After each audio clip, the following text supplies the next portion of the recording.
I want you to see how dangerous it is.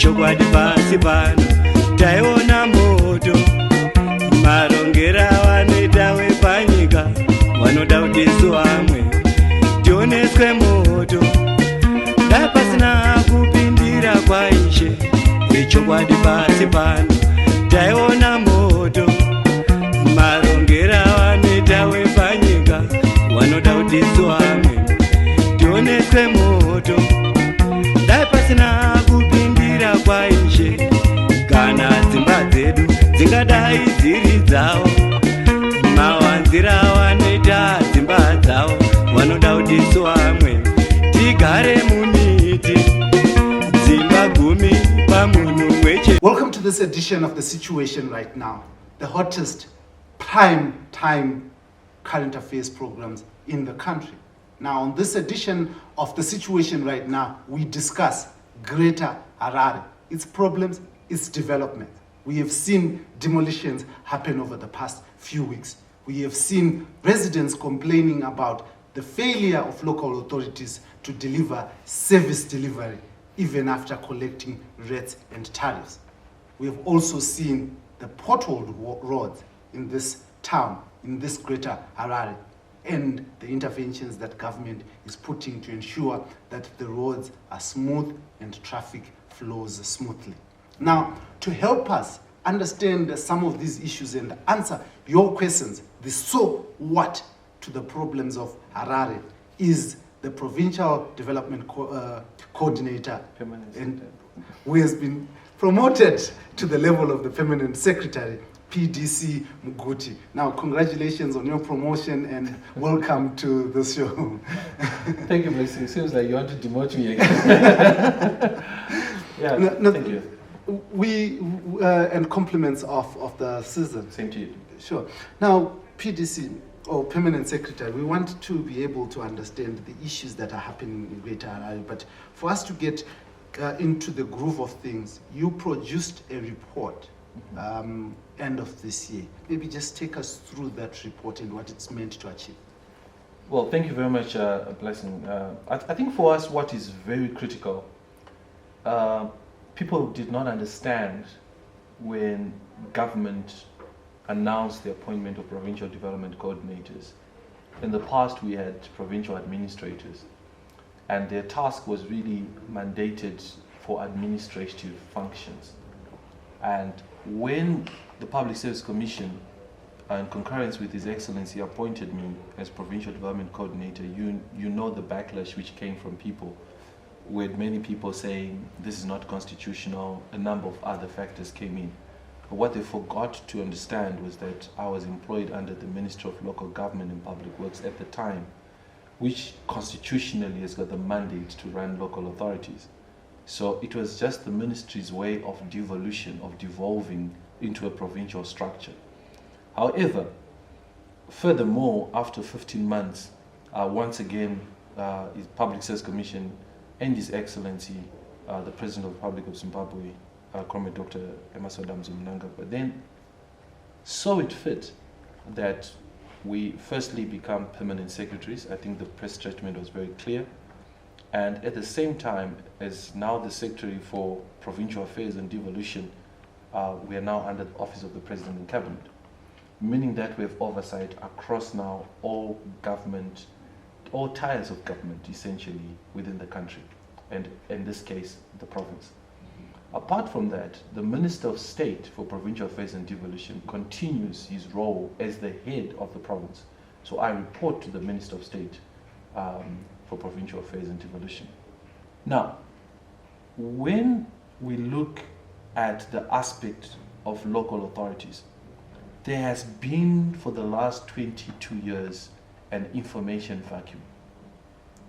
To the degree where that the residents did not know what the money they were paying for was used for. The only information which was ever published by local authorities in the last 2 decades was their budget.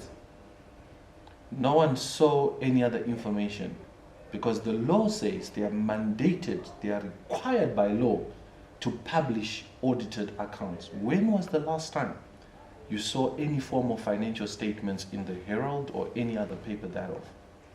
None. So the first thing that we did last year was that obviously October 2020 we were appointed, and to December I made it very clear, and so did the Minister of State as well, that we're just putting law and order. We were arresting land barons, we're stopping the rot. Come January, our mandate was that we now need to ensure that now that the rot, the dust is settled, we start putting governance systems in place. We have intensified accountability, and we've become the first province in the history of the country to produce a State of the Province report. Now, we produced 2 reports.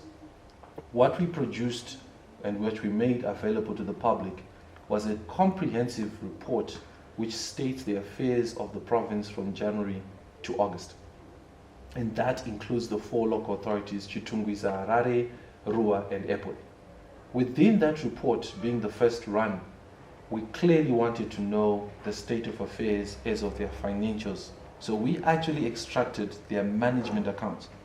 So bear in mind that those are not audited financials, but they give an idea, they give a reflection, they give a perspective to the residents, to the citizens at large. They give that analysis to say, essentially, this is what is happening within the province. That is very clear, and within your own local authority.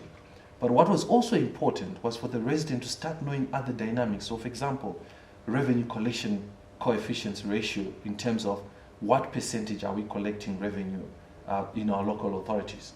You saw somewhere below 50%, somewhere above 50%, but not above 70%. All this information begins to give the stakeholders an understanding. We also went into refuse collection coefficients ratios, where we wanted to find out, just on average, how much refuse do we collect against what target. We also wanted to find out what kind of challenges did the local authorities face and what solutions did they proffer. What we have done as well is we've got all government departments which operate at every ministry has devolved. So we've got a Ministry of Women Affairs, we've got a ministry, except Treasury, but most of the ministries have devolved, including Industry and Commerce.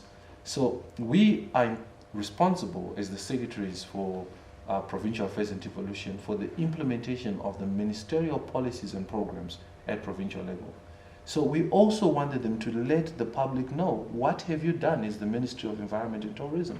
What have you done as the Ministry of Women Affairs, SMEs, and Cooperative Development? And we started to see that this was the case. Obviously, the first run, change management is always difficult. There are some who don't understand that this new dispensation is a moving train that you can't simply stop by whistling. We are not stopping our development agenda, and His Excellency has made it very clear that our destination is Vision 2030. So as a result, whether you submit your reports or not, it will not stop us from producing that content. So that is the background, and what we are happy with that because the response has been amazing. People are saying, we did not know that such information is available. Because if you walk into town hall today in any of our local authorities and ask for this information, it's supposed to be available at a split of a second because it's in the public interest for you to share that information. It's just like a local authority is not different from a listed entity. Shareholders, anyone has got a right to inspect your financials. And in this case, the shareholders, the stakeholders are the citizens. And that information gap has since been addressed. Amazing. You say that the local government has the authority to run local authorities. So what do councillors and mayors have authority to do? Let me explain that. We've got what we call, when we say the authority, Each ministry is a custodian of an act. That's what forms the ministry. The local government has got 4 or 5 acts which are very clear. The first one is the Civil Protection Act, where they're the ones who are responsible for all civil protection matters. You saw them in Chimanimani. The second is the traditional affairs matters. All the chiefs, the administration of the chiefs, their welfare and everything is local government. Public works, the maintenance and upgrading and construction of our public buildings and all that falls under them. But what is very important is also spatial planning, which is actually part of the law, where local government are the only authorized authority who've got a final say on any development plans. So even the local authorities have to get special, they have to work within the confinements of that act. And the 2 most important acts are the Urban Councils Act and the Rural Councils Act.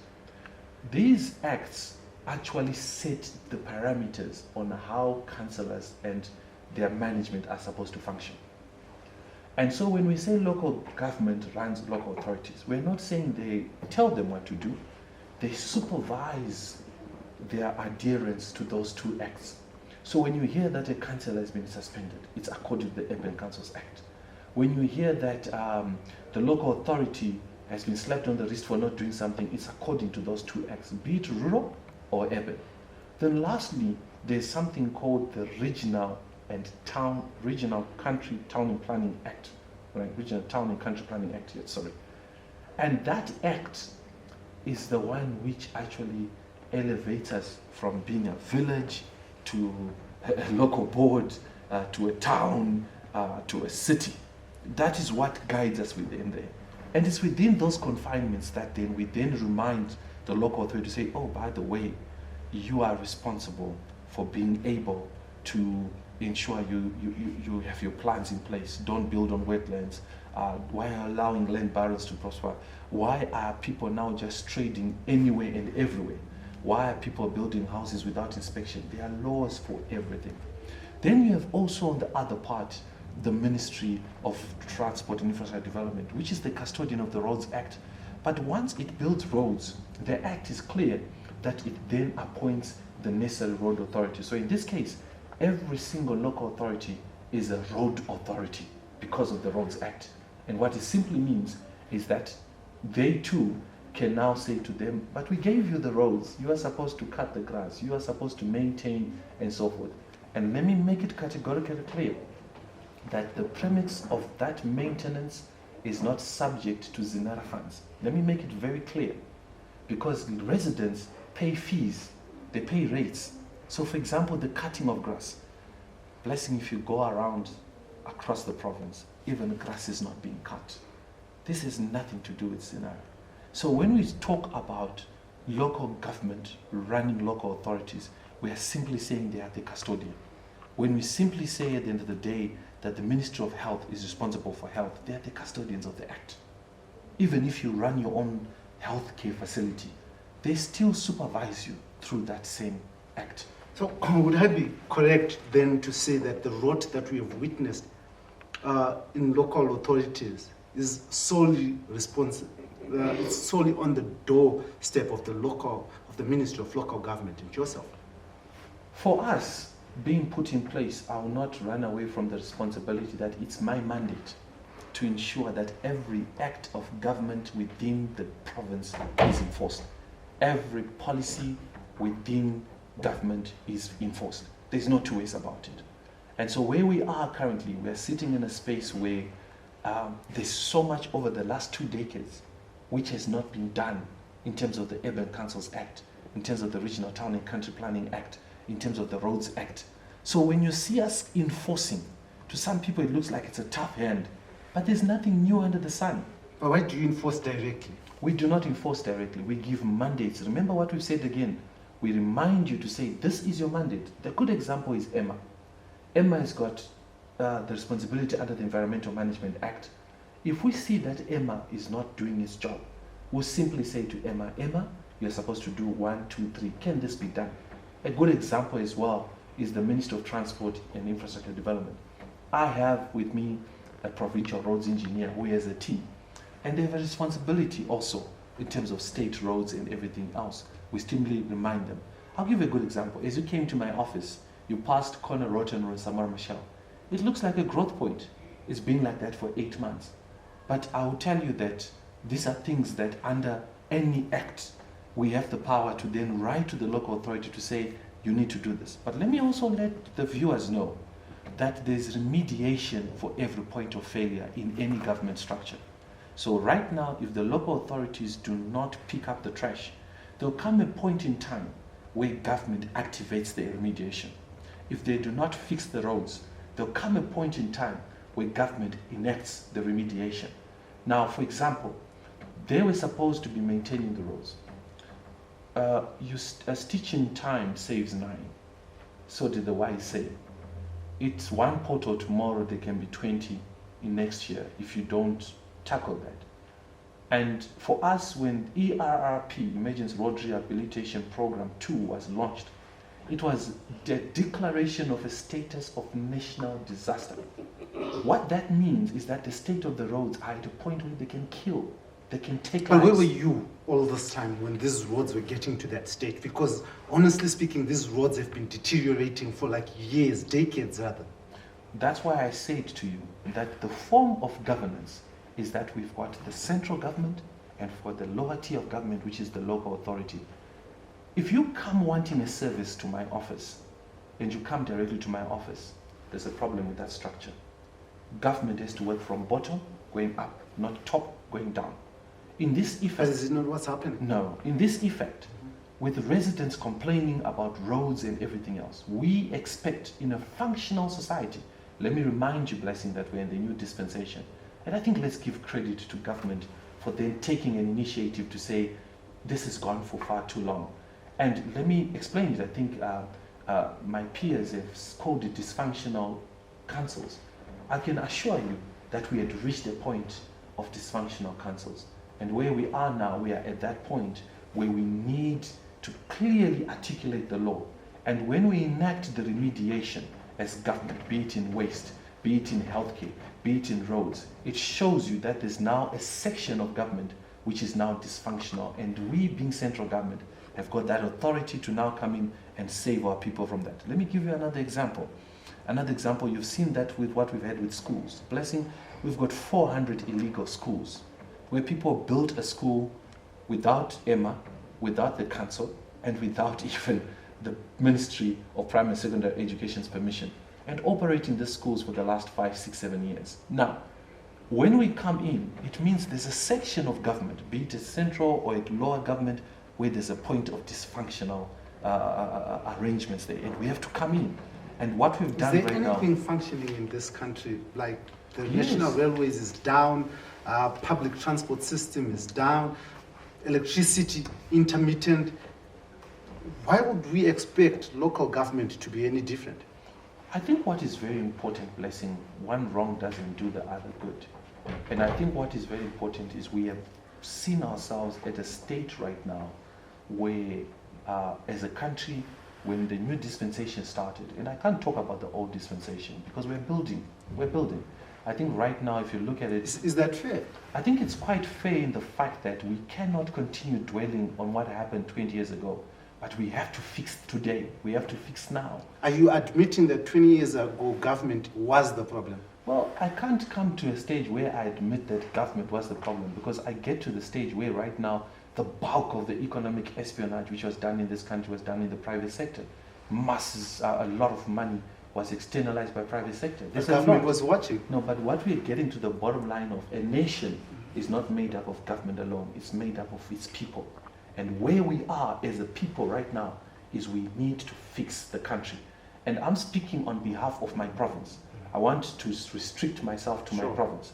My province, our province, Harare Metropolitan Province. Yeah, because you're making it yours. Yes. It's ours. It's not mine. Our ours. province Yes. is sitting within a state where we are the largest contributor to the GDP. But it's got enormous potential, Blessing. Where we're sitting now with almost 70% of businesses which operate in the informal vacuum.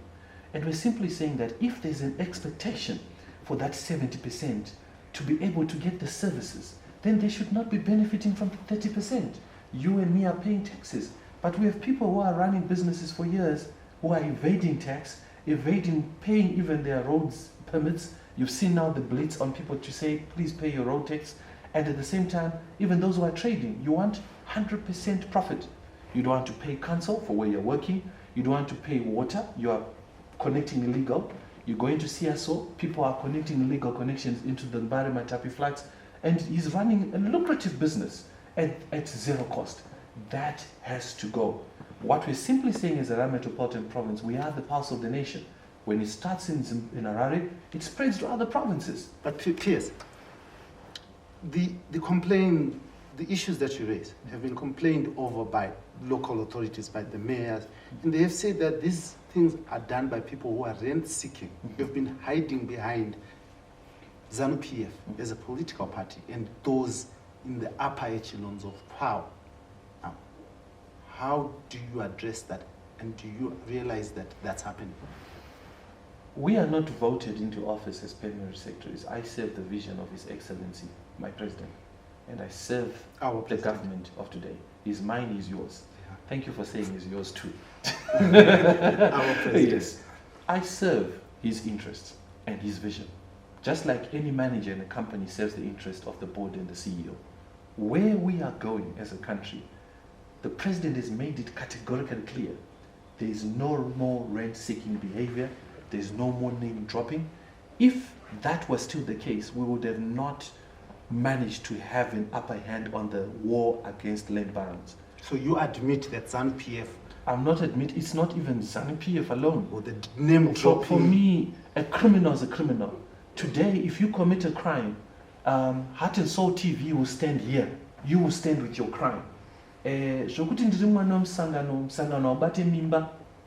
So you can't go around bragging that, oh, I belong to this party, whether it's MDC or ZANU-PF, to commit crimes. As government, we have moved in to quash that.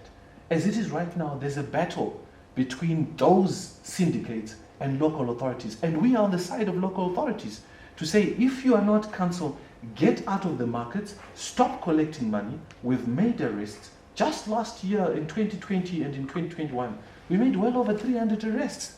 And these arrests, I'm not the prosecuting authority, but where we are is we respond to the plight of the people. We've gone into Mbare, we've gone into Glenview, we've gone into Rua. We are now targeting other places in Chitungwiz and so forth, where the syndicates have been operating. Blessing, local authorities have been losing a day between 15 to 20,000 US dollars going into people's pockets. There are people, grown men and women, who park their Mercedes-Benz cars and 4x4s at a market and collect money. You go there and say, why are you parked here Monday to Sunday? What's your job? They don't sell tomatoes, they don't sell second-hand clothes, they don't sell anything, they don't manufacture. They're just drinking whiskey. They're just drinking whiskey in their cars. That has to stop. And as government, we are not employed, personally as a PS, I'm not employed to have emotions. Blessing, my office runs on the law. And so anything that is illegal, we have to stop it. And anything that is legal, we have to promote it. Now, you recently moved in and announced the demolitions of market stalls in Bari, much to the anger of those who survived from those stalls. Are you sympathetic, empathetic to those whose lives have been affected? Blessing, we have to have a balance between emotional blackmail and the law. As it is right now, when a person steals a loaf of bread in a supermarket, he's hungry. That does not mean that you will not get arrested. The land where we are removing these people, first and foremost, if you go to Mbare, you are now using a half of one lane to move between Crips and Second Road. And that's unacceptable. When you find grown men and women manufacturing in the middle of a road, that's unacceptable. The second part is that when you find yourself building a structure to run a business on council land, and you don't believe in a vein of your blood, there's no thinking that you don't believe that council has got authority over the piece of land that you have taken, then you have a problem. And I always say to those people who say, oh, Muguti has no heart, oh, this government has no heart, please open up your backyards and see if we'll even permit that to occur. Where we are, we want to build smart markets. You saw us recently, we went to Kudzanai. We've got investors who have gone through ZIDA, who want to pour money into building smart markets under BOT arrangements. How do they do that if we don't clear the land? As it is right now, all local authorities are supposed to fence off, like what we did in Shawasha, all the areas where we're going to build. It will take us 6 to 8 months or whatever to finish all the processes, go to cabinet and whatever, but we're building for the future. We can't allow flyovers of informal markets. So where we are asking our residents, please respect the laws. If you are told that we are putting you on a list, once the market is built, you're going to go in, let's do that. If you want to start trading from your home and you think it's going to help you, so be it. But this is Harare. Everything in a city center is paid for. There's nothing for mahala. And so where we are right now, we want order. What you saw in Bare, we've got typhoid, we've got cholera, we've got COVID going on. We can't look at the blind side of that and say, well, people want to earn a living. I'll give you a good example. We have banned as a country second-hand clothing. But today, as we opened 3 days ago in Pedzanamo, we saw people coming with smuggled second-hand clothing. And just up the road, I've got factories which are employing close to 600 people, which are now doing textiles in Granaside. You look at the two and you say, we don't mind you trading. But if we say this is not allowed, it's not allowed. And how do you do that without providing an alternative of survival for people? I mean, that's a death sentence, don't you think? Blessing. From where we are currently, there's no market that will ever be enough. As it is right now, the first thing we did when we removed those people from the corner, those who have been trading, they've been opened up to go into Mpedzanamo, which was a big issue because there's so much corruption in the city of Harare that someone had already converted into a car park. But we had closed it down, and with the local authority we had agreed that it was going to be made into a double story. Just for that investor to be able to work with the local authority was chaotic. Now Shawasha grounds, we have said let's open it up, and we've started developing Shawasha grounds, and the whole idea is to be able to now build a market. So it's going to come into 2 phases. The first phase, the local authority has to come up and put some sheds, clean it up, put walkways and everything else. The second phase is that we're going to see construction on the other side of Shawasha grounds, which is supposed to be a 2-floor function where ground floor, everything else and so forth. And that's what is called building smart cities. By the way, the whole of Mbari is now categorized under the urban renewal program. So what you're seeing is us starting to build something. There's no way we can build with those people where they are. And to be honest with you, Blessing, if we need a situation where the local authority takes the lead. That's why you see. But it's not taking the lead, is it? No. Blessing, municipality goes on the ground under the Development Control Act. They are mandated to do that. In fact, the moment they see it's one person, they are mandated to remove that person. They are mandated also to be able to provide social amenities. If you go around, most of the social amenities were now put into private hands. You go into Chitungwiza, markets were now being converted into gyms and shops and so forth, and people being chucked out. You go into the city of Harare, sports clubs, community halls, social markets, all those places were being converted into private use. And we've said to them, you have the markets. Blessing, our structure from independence was very clear. We have 87 wards within Harare Metropolitan Province. There is actually a market in every ward if you do your research. And those markets were now converted, some even have 3. They were now converted into personal use, going to Kwadzana, going to Kambuzuma, go all those places. And what we're simply saying is that the local authority needs to take control of its own assets. And that's important. Now, the other argument is where does the money come from? A local authority is never supposed to 100% depend on the citizens. That's why the law, the Urban Councils Act, allows them to go into business. You remember our days when we were growing up, we had referral marketing. 100% run by the local authority. Blow for blow with the other private sector. Harare Kwali, a company to marvel. We had all these companies which were doing well in the days of Sunshine Holdings. In Chitungwiza owned the largest number of butcheries, bottle stores, supermarkets, beer halls, just like the city of Harare. City of Harare has got the largest property portfolio in this country compared to Old Mutual and everyone else. But they are broke. Why? Because those assets are sitting in other hands which are not supposed to be there. A person pays a primitive amount for even land and even their own assets. Go to Trafalgar. Who's collecting rent from there? We can't as government go knocking door to door, but we remind you your responsibility. We remind you that in line with governance as a local authority, you are no longer doing what you're supposed to be doing to protect those assets. Amazing. But as we conclude, PDC, there seems to be this clash between central government and local government, and it appears to be affecting service delivery. How do we deal with that? Let me make that categorically clear. There is no clash. There's never been a clash. Let's not personalize issues. Mayor Mafume being suspended is in line with whatever the Minister of Local Government deems fit. If he thinks that there is something wrong, How do you suspend someone for 4 months and not afford them a hearing? For me, 4 times and not afford them? For me, what is very clear is that once it becomes a case of suspension, there's the Urban Councils Act, the courts are there, it is an issue between the office of the Minister of State and the councillor in this case, whether he's a mayor or not, and the councillor. He's not the only councillor who's under suspension. That one is something that already is before the court, so I'll not comment on that. Let me comment on what I have jurisdiction on. The relationships, I'm enjoying good relationships with all 4 local authorities at senior level, councillors and mayors. We are not clashing, even the Minister of State. In fact, you've seen us, all our press conferences, we are all together. Do they have a choice? No, I think what is very important is that we should not create, how can I put it, a facade. And information is very important because so many times we've got the public domain, especially media and social media, which by the way, most opinions come from people who do not live in Harare, who do not live in Zimbabwe. And their perception is that it's too hard to believe that in this new dispensation, government can actually have cordial relations with that. However, let me address the challenge, the elephant in the room. Work ethic within the staff. Half the time you blame councillors when it's management's fault.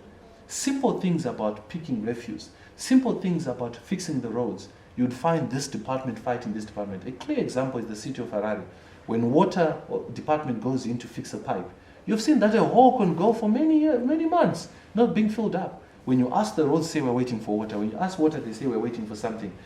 We need leadership in terms of management. What we have appealed for, which people don't understand, all the hearings for all the acting positions of people on suspension is not government.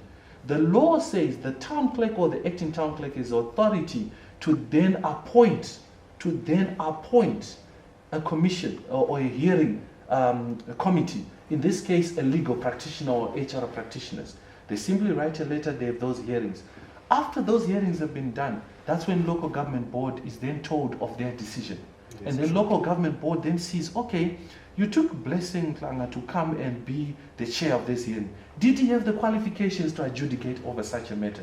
As it is, as government, we are pushing local authorities to say, have the hearings. Once, because we need to separate 2 issues. The criminal aspect. If Mr. Chisango, who's out right now on bail, he's got 2 issues. He's got the criminal charges against him, which the courts will decide. That's one part. But he also has the labor issues, where the employer needs to go down and say, do we find you guilty of contravening our own laws and policies as a local authority, as your employer?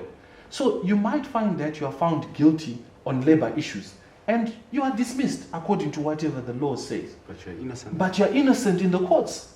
So when you break the law, you might break the law in terms of the criminal aspect, but in terms of civil, you are actually innocent.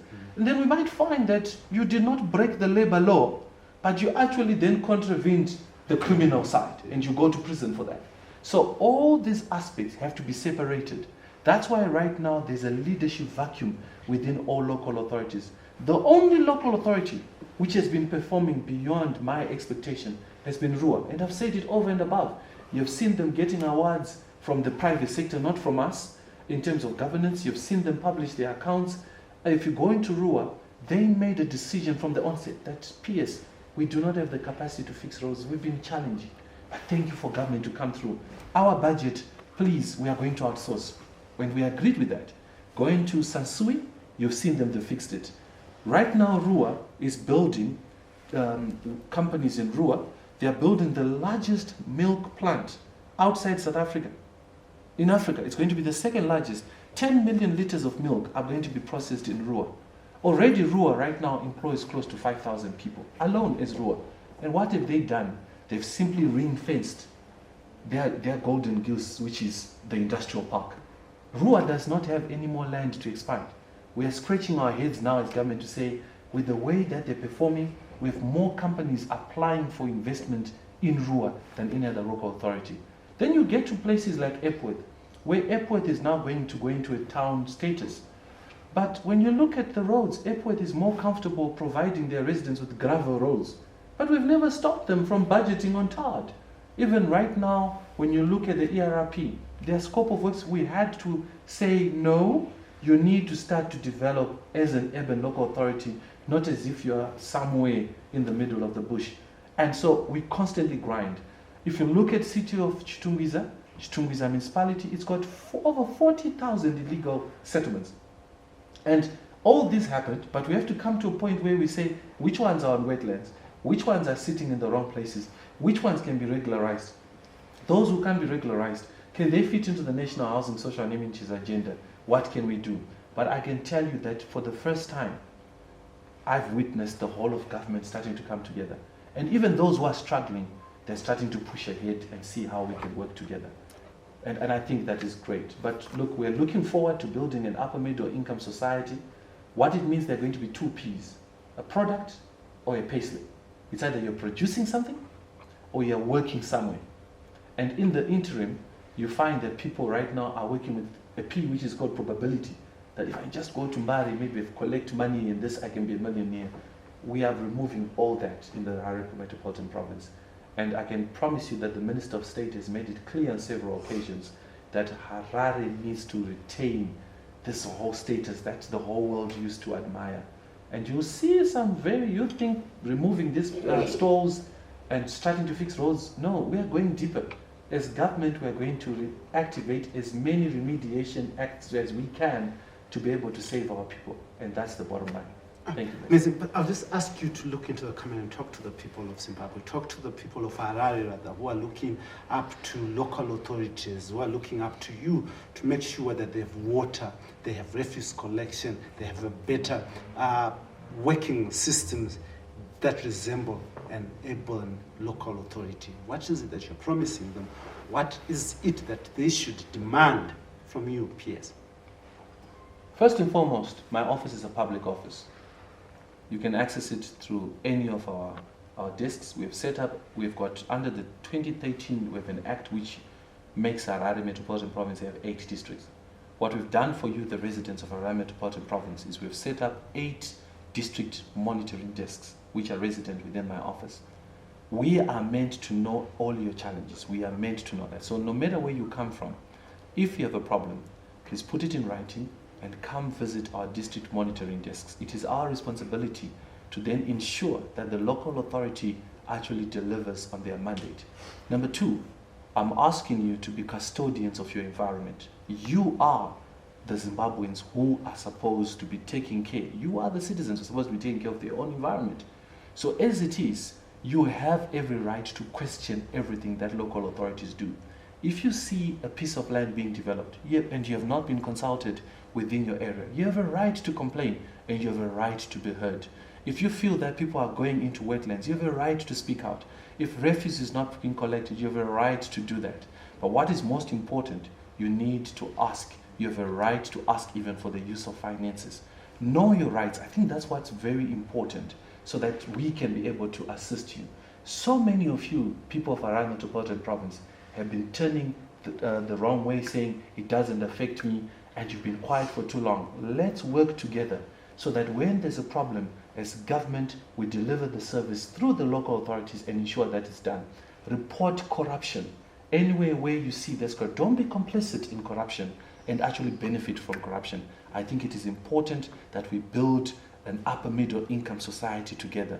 We want order. We want smart streets. We also don't want the litter. We want the street lights to work. We want a functioning province. And together we can make this happen.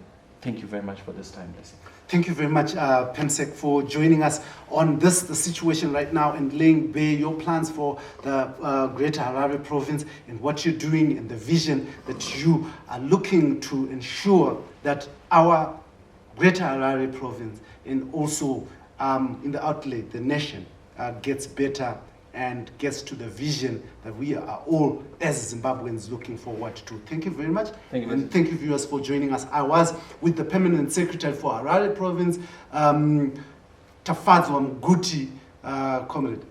Thank you very much. Thank you very much. Thank you for your time.